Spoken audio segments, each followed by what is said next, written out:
खुलुमबाय स्टुडियोआव आं उदांस्रि मुसाहारि बर' थुनलाइ आफादनि 65थि बोसोरसालिया जथुम्मानि दिनै नैथि सान।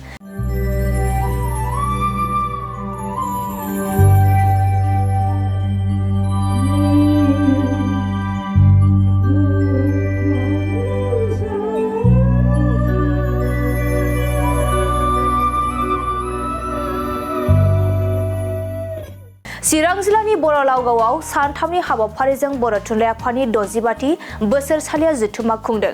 नंगौ चिरां जिल्लानि बर' लावगाव थेंफाख्रि फोथाराव मैयानिफ्राय एबा 9 जानुवारिनिफ्राय 11 जानुवारिसिम सानथामनि हाबाफारिजों बर' थुनलाइ आफादनि 65थि बोसोरसालिया जथुम्मा खुंनाया सोलिगासिनो।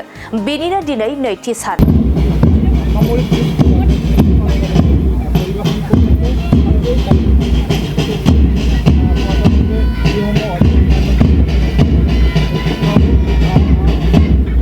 दिनैनि नैथि सानाव सानजोरां बिसम्बि बेखेवनाय हाबाफारि लानाय जादों। बेजों लोगोसे बान्था राननाय, बरायनाय, मान बावनाय आरो बिजाब बेखेवनाय हाबाफारि लानाय जादों। बे हाबाफारियाव बर' थुनलाइ आफादनि आफादगिरि डक्टर सुरत नार्जारिनि मासि सामलायनायाव सानजोरां बिसम्बि बेखेवनाय हाबाफारिखौ बेखेवना होयो बड'लेण्ड मुलुगसोलोंसालिनि प्रफेसार इन्दिरा बर' बिथाङा।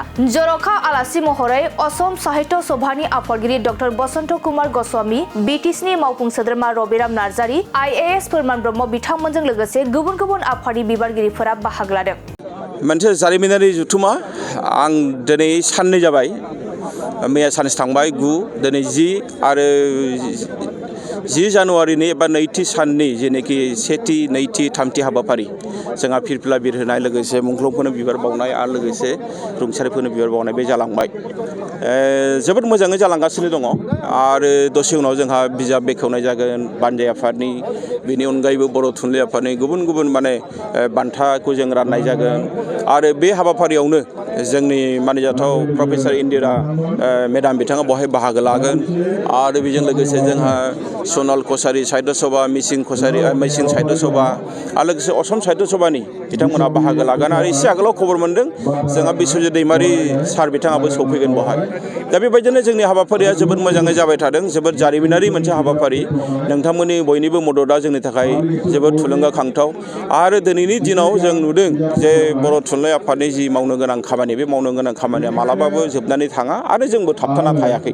बेखायनो जोंनि हारिखौ दानायाव, जोंनि इयुन जोलैखौ दानायाव बर' थुनलाइ आफादा जा रोखोमनि बिफाव लानांगौ बेखौ जों लालांबाय थागोन।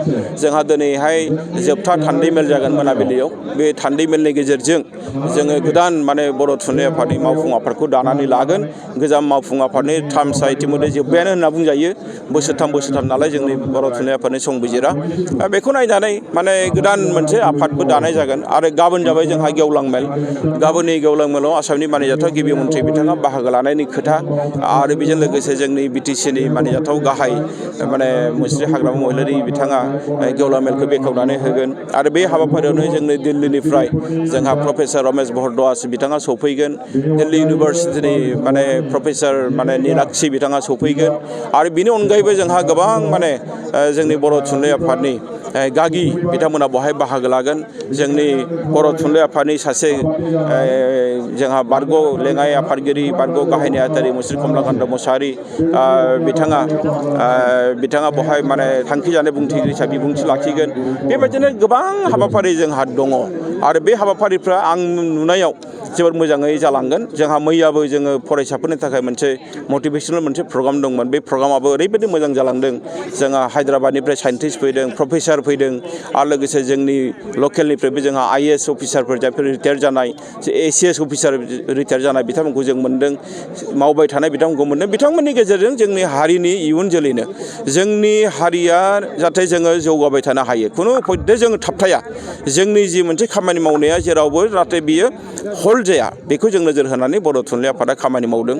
जोङो दिनै बर' थुनलाइ आफाद हिसाबै बुंनो थाङोब्ला जोंखौ गुबुना बुंनो नागिरो जे बर' थुनलाइ आफादा मानो थुनलाइनि बाहेराव थानानै खामानि मावदों मानो खोथा बुंदों नाथाय जों दिनै बुंगोन जे बर' हारिनि गेजेराव गिबिसिन माहारियारि बाद लाबोदों बर' थुनलाइ आफादा बेखायनो बर' थुनलाइ आफादा जिखि बिथिङावनो खामानि मावनो हानाय बुंनो हानायनि मोन्थाया दङ बे बाथ्राखौ आं दिनै नोंथांमोननि प्रेस मिडियानि गेजेरजों स्पष्ट भाबै बर' थुनलाइ आफादनि गोथार फिरफिलनि सिङाव थानानै बे बाथ्राखौ आं दिनै बुंदों आरो जोंनि खामानि मावनाया खुनु दिन थाबथाया सोरबा बुंब्लाबो जोंनि खामानिया थाबथाया सोरबा सिगिब्लाबो जोंनि खामानिया थाबथाया सोरबाया जोंखौ होबथाब्लाबो जोंखौ होबथानो हानाय नङा स्पष्ट खोथा